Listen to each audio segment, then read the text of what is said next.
Hi everyone, this is Daisy and welcome to my channel. Please do not forget to like, share, and subscribe. For today's video, we are going to pot yung mga variegated succulents na nabili ko. So, we have here the variegated Mirini. We also have the variegated pendants. And this one is a variegated Ionium. Nalimutan ko yung exact name niya. Later makikita natin. And then, I have here the variegated Mickey Mouse.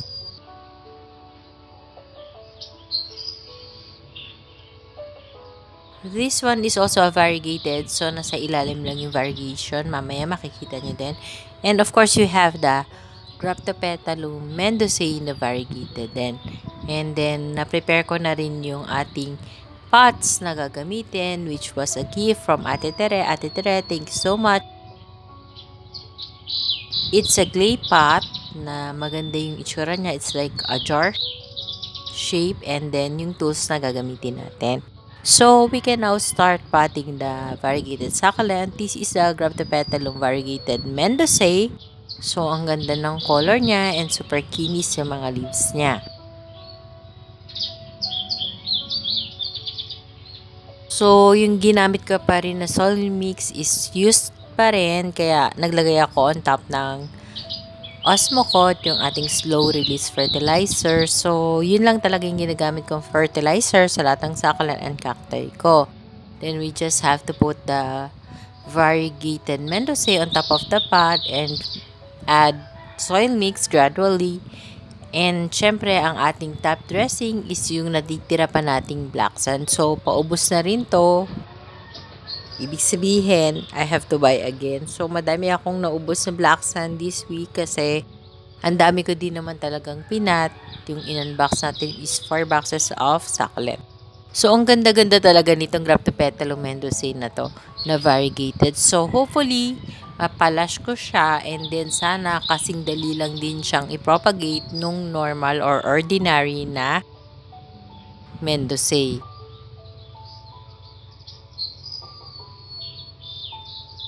And then the next one that we are going to pot is yung Graptopetalum Mirini.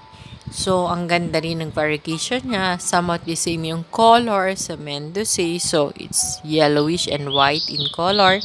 So, nagtira ako ng isang maliit na stem na ipapat ko naman sa ibang pot kasi masyadong masikip na siya kung ipapat ko sila lahat dito.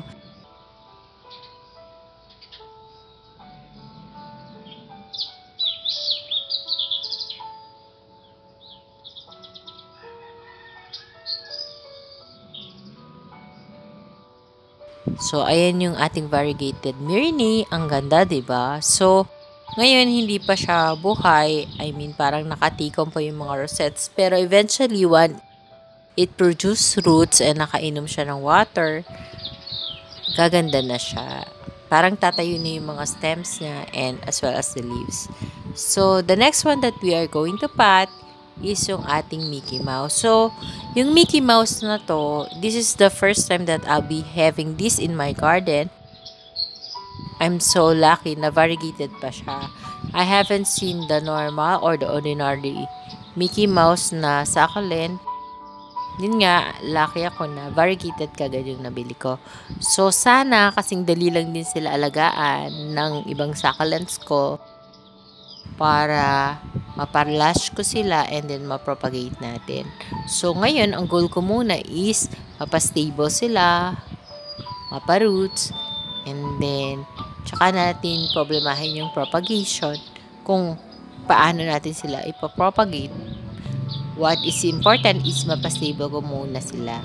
So, this is how it look like. So, naka-face down pa rin talaga yung mga leaves kasi nga dehydrated na. It's been a week bago ko sila naipat. 7 days na after ko sila ma-unbox. Eto, ngayon ko lang sila pinapat kasi syempre hindi ko naman sila kayang ipat lahat at sa loob ng isang araw. So, kaya ang ginagawa ko is 6 pieces, 8 pieces a day, ganun. So, ito naman yung ating variegated pendant. So, hinati ko siya sa dalawa. para way of propagation din natin na kung sakaling may mangyari dito sa isang pot, we still have a reserve. So, ayoko lang din talaga na magsiksikan sila since dalawang stem naman, paghiwalay ka na lang sila ng pot. So, madali lang ipat yung mga variegated kasi maliliit lang sila. So, syempre, yung budget natin for variegated succulent is maliit lang din, kaya maliliit lang yung nabili ko. Kasi mahal talaga ang mga variegated succulents. Pricey pa sila sa market kasi ngayon lang naman din sila naglalabasan. So, the next one that we are going to pot is yung ating Ionium. I'm not sure if it is called Lendley. Parang ganun yung name niya. So, it's my first time to have this in my garden too. So, parang napansin ko, tuyo yung stem niya. Parang somewhat brittle. So, medyo careful ako nung pinat ko siya. Pero, ang ganda ng variegation nito. It's yellow and green combination. It's like yellow-green. And then, nakaputol nga ako ng isang stem. Then, itinusok ko na lang din doon sa ating clay pot. So, ang ganda-ganda nung clay pot. Bagay yung mga variegated succulents na maliliit na binili ko.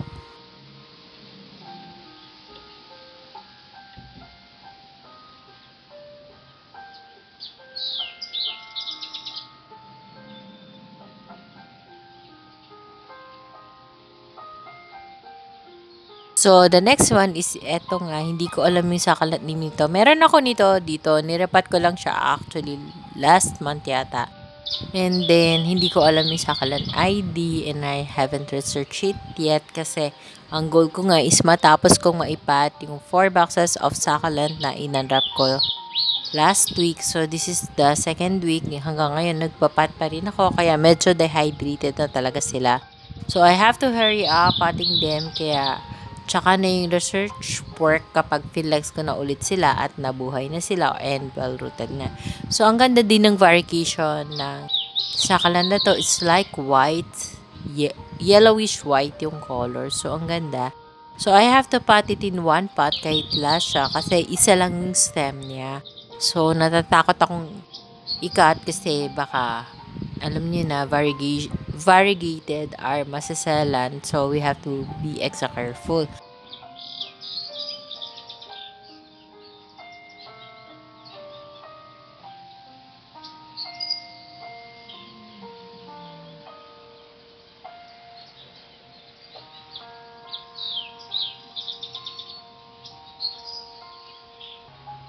I added pot, so what I have here is yung ating clay pot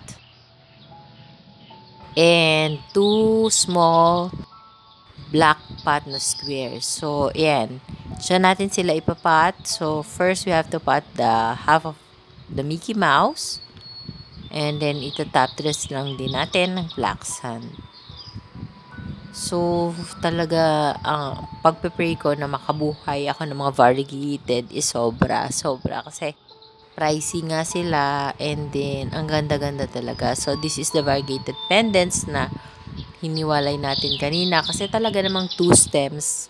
Hindi ko talaga sila kinat. Talagang magkaibang stem sila. So, I have a way of propagating these variegated pendants.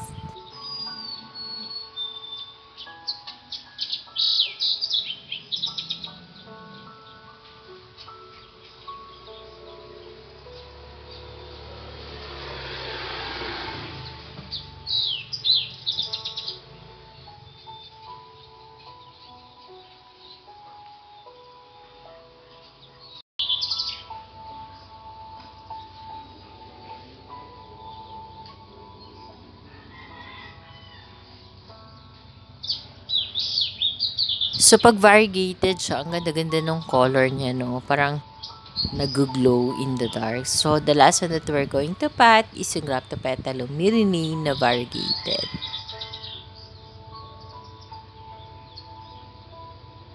So, madali lang silang ipat, kaya medyo mabilis tayo ngayon. Kasi maliliit nga lang sila and ang ganda-ganda talaga ng pot, bumagay yung mga variegated. succulents na maliliit dito sa ating clay pot. So we're finally done potting all of the variegated succulents. Let's take a good look of each one of them. Enjoy watching!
So that's all for today's video, guys. I hope you like my sharing for today. Thank you for watching. Please do not forget to subscribe and share my video to your family, friends, and relatives. Bye for now. See you on my next video. Bye. God bless us all. Bye.